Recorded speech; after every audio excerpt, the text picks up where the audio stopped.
네, 정부의 세 번째 부동산 대책 이후 파장이 계속되고 있습니다. 서울시와는 물론이고요. 당정 사이의 이견도 곳곳에서 감지되는데요. 정책이 이렇게 흘러가도 괜찮은 걸까요? 다양한 경제 소식 짚어보겠습니다. 스타트 경제, 오늘은 허준영 서강대학교 경제학부 교수 나오셨습니다. 어서 오십시오. 어서 오십시오, 교수님.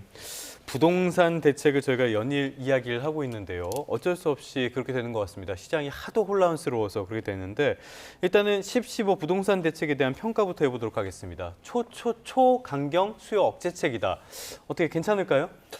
우선은 단기적으로는 꼼짝마. 너무 최근 네. 들어서는 상승폭이 가팔라지고 있으니까 서울 한강벨트 중심으로 꼼짝마인 것 같고요. 생각보다 강력한 대책이라는 거 저도 동의하고요. 그런데 문제는 결국은 이것의 엑시트 플랜이 뭐냐라고 생각을 해봤을 때 어느 순간까지도 계속해서 사실 저희 사람 마음이라는 게 조금 더 자기가 상급지로 옮겨가고 싶고 아이들 교육 좀 더 좋은 데서 시키고 싶고 하시는 마음 다 있으시잖아요. 그럼요. 근데 이제 움직이지 마라고 해놓고 이걸 언제까지 움직이지 마라고 할 건지에 대한 것이 첫 번째 이슈인 것 같아요. 네. 테러가 무엇이냐라는 이슈인데 예를 들어서 제가 최근 들어서 주택 가격이 가장 많이 올랐을 때였던 코로나 이후 유동성 풀렸을 때를 좀 봤습니다. 보니까 2020년, 21년 막 주택 가격 특히 21년 올라가다가 그게 언제 한번 꺾였냐면 22년 중반기 넘어가면서 23년까지 좀 꺾였더라고요. 왜 꺾였냐라고 보니까 외부에서 인플레이션이 들어오면서 금리가 올라가고 그리고 우리가 주택 가격에 대해서 생각할 때 아주 중요한 것 중에 하나가 현재 금리도 중요하지만 향후의 금리가 어떻게 될 것인가가 굉장히 중요하지 않습니까? 네. 그런 측면에서는 사실 그 당시에 경제 주체들이 인플레이션 발생으로 인해서 미국도 그렇고 전반적으로 금리가 좀 올라갈 거다라고 생각했을 때 주택 가격이 한번 꺾였거든요. 네. 그런 측면에서 뭐 우크라이나 전쟁이나 미국발 인플레이션 이런 것들을 생각해 봤을 때 뭔가 외생적으로 들어오는 것에 의해서 주택 가격이 한번 꺾인 적은 있습니다. 그럼에도 불구하고 그 이후로는 다시 올라갔죠. 최근 들어서 그러면 이번에 나온 정책 15 정책이라고 하는 것이 결국은 어떻게 퇴로가 될 것이냐라고 했을 때 그렇게 외생적으로 뭔가가 벌어지지 않으면 이것을 퇴로를 마련할 방법이 무엇이냐. 왜냐하면 정책 자체가 너무 강력하기 때문에 이 정책에 의해서도 뭔가가 두 가지죠. 하나는 움직이지 마고 또 하나는 정책의 약발이 조금씩 떨어졌을 때 과연 무엇을 더 할 수 있을 것인가의 이슈가 분명히 있을 것 같습니다. 그런 측면에서는 좀 걱정스러운 것도 있습니다. 네. 자, 규제만 강하게 한다고 해서 수요를 완전히 잠재울 수 있는 건 아닌데 파장이 상당할 것 같습니다. 자, 후속 조치를 두고 지금 당정과는 물론이고 서울시와도 이견이 있는데 먼저 공급 대책부터 살펴보면 국토부에서는 9.7 공급 대책에 집중하겠다라는 입장이고 여당에서는 서울 중심으로 추가 공급 필요하다 이런 목소리 내고 있거든요. 이렇게 엇박자가 나는 이유가 뭘까요? 그러니까 아무래도 그러니까 수요자들이 원하는데 얼마나 공급이 되느냐 이슈가 있을 것 같아요. 예를 들어서 서울시 관점에서는 수요자들이 가장 원하고 최근 들어서 집값 급등의 진원지가 됐던 데가 어디냐라고 생각하면 처음에는 강남 3구였다가 그 다음에 한강벨트 이렇게 해서 점점 퍼져나갔던 건데 네. 이번에 정부가 내놓은 9.7 공급 대책은 공공주도로 하겠다, 빨리 하겠다, 그리고 향후에 5년간 한 135만 호 정도의 물량 공세를 하겠다라고 했는데 정작 봤을 때는 지금 수요자들이 가장 원하고 가장 빨리 올라가고 있는 데 대한 대책들 이런 것들에 대한 좀 미흡한 부분이 분명히 있을 것 같습니다. 그런 데 대해서 서울시는 어떻게 보면 파고드는 거죠. 집값 급등의 진원지에다가 어떻게 보면 그 근원지 한복판에다가 지금 집을 재건축이나 재개발 같은 것들을 통해서 하겠다라는 거니까 네. 어떻게 보면 이게 엇박자라고 볼 수도 있지만 한편으로 봤을 때는 조금 서로 지금 타겟하는 그리고 그 타겟하는 곳이 다르다라는 것은 결국은 지금 집값 급등의 뭔가 이유가 진단 같은 것도 저는 약간 다르다고 생각하고요. 전반적으로 지금 상황을 보면은 지방선거까지 앞두고 있기 때문에 더더욱 엉망진창이 되는 듯한 느낌도 드는데요. 일단은 이 부분도 문제가 될 것 같습니다. 공급을 어떻게 할 것이냐. 그러면 정부와 대통령실에서는 공공이 주도한다. 오세훈 서울시장은 민간이 주도해야 된다. 이렇게 이야기를 하고 있거든요. 어느 이야기가 맞는 이야기입니까? 그래서 서로 같이 해야 되는 부분이 있다고 방금 전에 말씀드린 건 그런 겁니다. 예를 하나 들어보면 지금 우리나라 주거지역의 용적률의 맥스가 300%로 잡혀 있습니다. 일반적으로 300%인데 누가 정한 거냐? 국토부가 정한 겁니다. 네. 그리고 250% 용적률까지는 그냥 지을 수 있습니다. 하지만 250에서 300% 사이는 예를 들어 지자체의 허가를 받아야 됩니다. 예를 들어서 기부 체납을 얼마나 할 것이냐 아니면 그 안에 임대주택을 얼마나 넣을 것이냐를 갖고 서울시가 보고 이제 판단을 하고 예를 들어 서울의 기준으로 봤을 땐 그러면 주택 정책의 큰 틀은 국토부가 하는 부분이 분명히 있고요. 예, 예. 그리고 주택 정책의 아주 세부적인 부분들은 물론 국토부가 하는 부분도 있지만 지자체, 지자체죠. 지금 이제 서울시 예. 같은 경우가 하는 부분이 있습니다.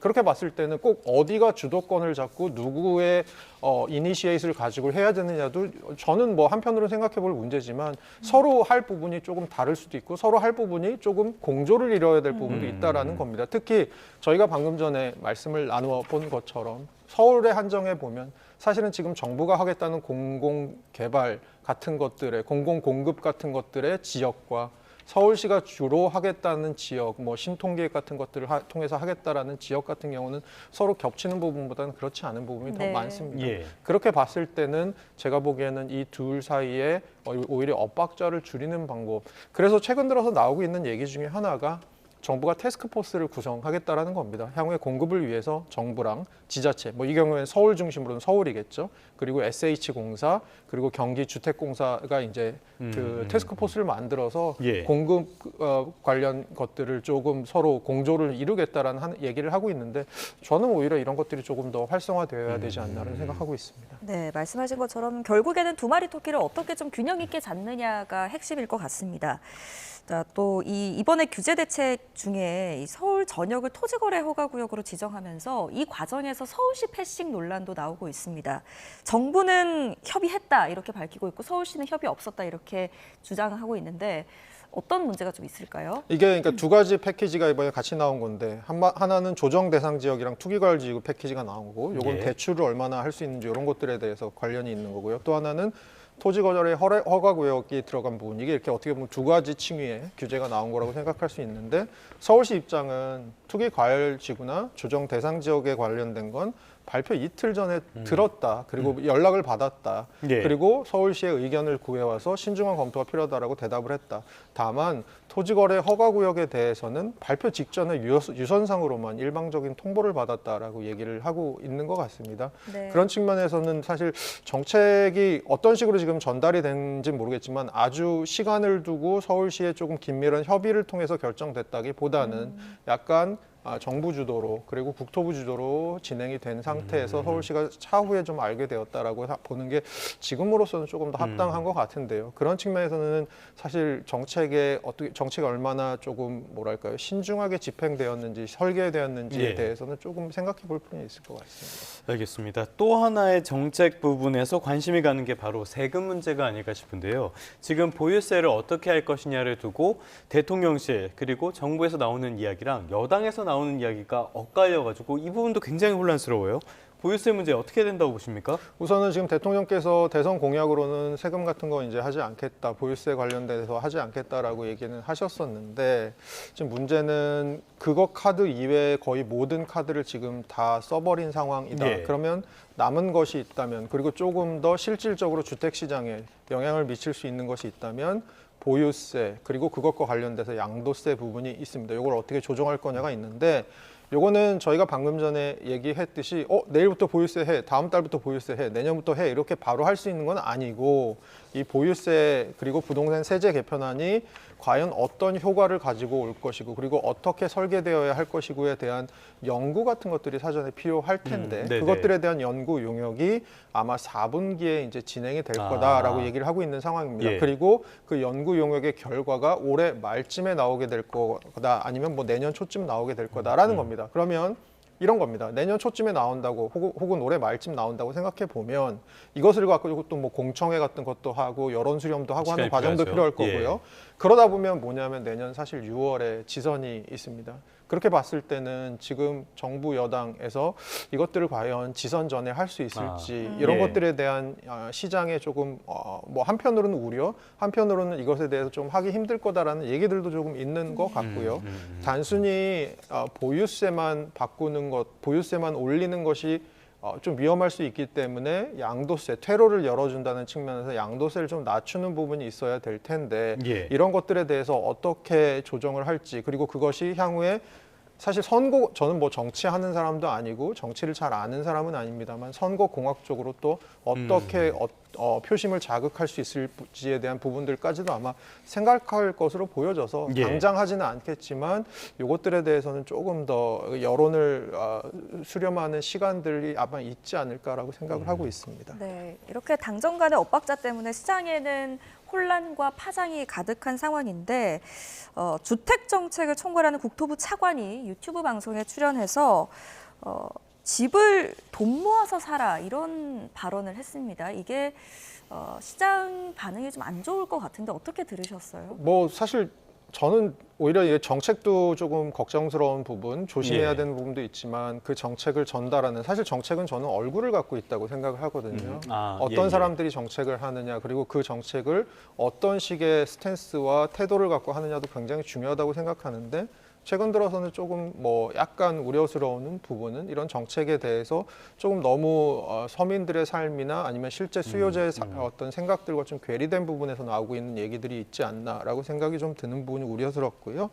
사실은 저희가 갖고 있는 가장 큰 걱정이 뭘까 생각을 해보면 내가 돈을 노동소득이나 이런 것들을 통해서 돈을 모으는 속도보다 집값이 그렇죠. 올라가는 속도가 예. 더 빠르다는 게 가장 걱정되는 부분인데 그러면 정부 입장에서는 예를 들어 집값은 앞으로 좀 안정될 거고 그리고 집값이 좀 안정된다. 그러면 여기서 안정된다는 건 현재보다 집값이 좀 빠진다는 얘기일 겁니다. 그렇게 집값이 좀 빠지면 그때 돈을 차곡차곡 준비해뒀다가 그때 사도 늦지 않다라고 하는데 제가 아까 말씀드린 것처럼 첫째, 집값이 올라가는 속도가 내가 돈을 버는 속도보다 빠르면 예. 영원히 올라타지 못할 것 같은 생각도 있고 두 번째로는 그래서 사람들이 하는 것이 결국은 대출을 통해서 집을 사는 게 굉장히 지금 일상화돼 있고 사실은 자기 돈 내고 집 사는 사람이 없잖아요. 예. 그런데 대출을 통해서 집을 사는 것이 바람직하지 않다. 두 번째, 집값이 안정됐을 때 사면 된다. 근데 사실 시장의 기대는 제가 보기엔 집값 안정화라는 게 집값이 올라가는 폭이 줄어드는 것을 아마 시장에서는 집값의 안정화로 그렇죠. 보고 있는 것 예. 같고 그리고 지금 정책에서 일부 나오고 있는 얘기는 집값 안정화라는 건 집값이 떨어지는 게 집값 안정화라고 얘기는 하고 있는 것 같은데 시장에서는 집값이 떨어질 거라고까지 기대는 아직 안 하고 네네네. 있는 상황 같습니다. 그런 상황에서 이런 얘기가 나오는 건 아무래도 아무래도 시장과 괴리가 있는 얘기가 아닌가라고 생각을 하고 있습니다. 개인적으로는 이상경 차관의 말씀을 처음 딱 듣고 나서는 약 올리는 건가? 이런 생각이 들었거든요. 이상경 차관께서는 본인 명의의 아파트, 배우자 명의로는 30억이 넘는 아파트, 그리고 아들 명의로는 뭐 전세권 이런 것도 있어서 이런 말씀을 하실지는 모르겠지만은 적절한 발언이라고 보기는 어려울 것 같습니다. 또 다른 자산 시장에 대한 이야기 하나 해보도록 할까요? 코스피 시장. 어제 종가로 3,800선 사상 처음으로 넘었습니다. 여기까지는 굉장히 좋은 소식인데 하나 궁금한 게 지금 코스피가 이렇게 오르면서 변동성 그리고 공포지수가 최대치를 기록하고 있다라는 이야기가 나오거든요. 이거는 어떤 걸 시사하고 있는 겁니까? 그러니까 공포지수라고 하는 게 쉽게 생각하면 변동성이라고 말씀하셨는데 이게 뭐냐면 그날 하루에서 가장 높은 점과 가장 낮은 점을 일종의 잰 겁니다. 그래서 이것이 클수록 하루 안에서도 굉장히 주가가 위아래로 널뛰기를 한다라는 거고 최근 들어서 이제 이 변동성이 굉장히 커지고 있다라는 건데요. 예. 사실은 이 변동성이 커지는 게 사람들이 좀 우려하는 이유는 그런 것 같습니다. 이전에 저희가 경험을 보면 보통은 주가가 굉장히 폭락을 할 때 이 변동성이 커지더라라는 것 때문에 걱정을 하는 건데 최근은 약간 다른 변동성의 양상입니다. 주가가 올라가는 상황에서 너무 가파르게 올라가는 상황에서 그 안에서 이제 조금 더 위로 올라갈 수 있을지 않나라는 기대들이 조금 이런 변동성을 만들고 있는 것 같은데요. 그만큼 우리 주가뿐만이 아니고 최근 들어서 미국 주가 그리고 아시아 주가들이 전반적으로 굉장히 우상향을 가파르게 하고 있는 그렇죠. 부분이 여기 예. 묻어 있는 것 같고 그러면서도 한편에서 시장에서는 올라갈 거는 같은데 이게 굉장히 좁은 길을 올라가고 있는 거라서 조금만 외부 조건이 바뀌거나 조건이 잘 맞지 않으면 그리고 뭐 트럼프가 어떤 발언을 하면 미중 간의 분쟁이 조금 더 격화되면 한국의 관세 협상이 잘 안 되면 이런 것들에 아주 좁은 길을 가고 있는 것 같습니다. 네. 불안하긴 불안하다. 예. 방금 말씀하신 것 중에 변동성 요인 중에 하나로 꼽히는 게 바로 미중 간의 갈등 아니겠습니까? 최근까지만 해도 긴장 상태였던 미중 간의 신경전이 조금은 또 완화되는 모습인 것 같아요. 오늘 새벽에 트럼프 대통령이 중국과 환상적인 협정 맺을 거다 이런 언급을 하기도 했는데 이 두 사람이 만날 수 있는 계기로 지금 꼽혀지는 게 바로 경주 에이펙입니다. 만나서 우리가 또 중재자 역할도 하고 이런 것들을 좀 전망할 수 있을까요? 네, 에이펙에서는 우선은 이 양국의 정상이 만날 것은 거의 확실해 보입니다. 특히 가장 중요하게 에이펙 바로 직후가 뭐냐면 5월부터 밀어넣었던 관세를 양국이 깎았다가 그걸 이제 3개월 유예했잖아요. 예. 그 유예 종료 시점이 이제 11월 초로 다가오고 있어서 그리고 최근 들어서 중국이 이 시점에서 뭐 희토류 같은 것들에 대해서 수출 통제 같은 제한 같은 걸 걸고 있고 미국도 여기에 대해서 굉장히 반발하고 있는 어떻게 보면 텐션이 약간 높아졌던 상황이니까 이 양국 정상이 만나서 거기에 대해서 뭔가 사전 실무 협상을 마친 것에 대해서 MOU를 찍거나 아니면 뭔가 서명을 하거나 서명이 아니더라도 저렇게 지금 사진에 나오는 것처럼 저희 하면 6년 전인데요. 네. 사진에 나오는 것처럼 양국의 정상이 저렇게 악수를 하면서 뭔가 화해 제스처를 취하는 것만으로도 양국 간의 이 긴장이 좀 완화될 수 있다는 부분이 있기 때문에 어떻게 보면 에이펙이 굉장히 그런 좋은 계기를 제공할 것 같습니다. 트럼프의 중국과 관련된 발언들을 쭉 찾아오면은 하도 내용이 많이 바뀌어서 멀미가 날 것 같은데요. 어떤 변화가 있을지 에이펙 앞두고 계속 지켜봐야 될 것 같고요. 이번 에이펙에서 또 주목받는 것 중에 하나가 굉장히 유명한 경제 리더들이 우리나라를 찾는다는 점이에요. 당장 눈에 띄는 분은 엔비디아의 젠슨왕 CEO가 있을 것 같은데 면면들 어떻습니까? 그러니까 우선은 IT 거물들, 이 테크 업계들의 거물들이 굉장히 많이 예. 오고요. 저희가 볼 수 있는 사람들은 젠슨왕 대표나 아니면 뭐 아마존의 그 CEO, 아마존 서비스의 CEO, 그리고 뭐 메타 같은 데 회사의 부사장, 그리고 애플의 부사장, 뭐 이런 사람들, 마이크로소프트 부사장 이런 사람들이 오는데 결국은 굉장히 큰 최근의 테크 기업들 그리고 AI 관련된 기업들이죠. 이런 기업들의 경영자들이 오는 거 거기다가 뿐만이 아니고 금융사의 CEO들, 제조업이나 그리고 에너지 기업들의 CEO들이 지금 오고 거기다가 마지막으로는 국제기구의 뭐 크리스티나 게오르기예바 IMF 총재 같은 분, OECD 사무총장 이런 분들까지 오기 때문에 전반적으로 경제와 정치와 외교가 지금 아울러지는 그런 모임이 될 것 같습니다. 네. 그야말로 경제를 움직이는 기업의 수장들과 또 각국 정상의 만남은 우리나라로서도 기대할 수 있는 것들이 굉장히 많을 것 같거든요. 어떤 것들이 좀 그러니까 가장 크게는 지금 정부가 하겠다는 플래그십 정책 중에 하나가 AI인데 그렇죠. 이 AI에 대해서는 최근 들어서 삼성이랑 SK가 뭔가 오픈 AI랑 삼각티를 하면서 굉장히 분위기 좋은 상황에서 이런 분위기 좋은 것들을 조금 더 공고화할 수 있는 그런 분위기가 저는 분명히 있을 수 있을 것 같아서 우리한테는 그런 AI 쪽의 합종 연행 같은 것들이 앞으로 어떻게 될지에 대해서 점점 가시화되는 과정으로서 중요한 부분이 있다고 생각을 하고요. 네. 또 그리고 그 측면에서는 우리나라가 이 동북아 AI에 뭔가 이니시에이트를 질 수 있는 부분 그런 것들의 역할들을 외국에다가 좀 보여줄 수 있는 부분도 저는 있다고 생각을 합니다. 네. 알겠습니다. 안 그래도 우리 경제가 쉽지 않은 상황인데 이번 에이펙이 어떤 다시 회복할 수 있는 계기가 됐으면 좋겠습니다. 지금까지 허준영 서강대학교 경제학부 교수와 함께 다양한 경제 이슈들 점검해봤습니다. 오늘 말씀 잘 들었습니다.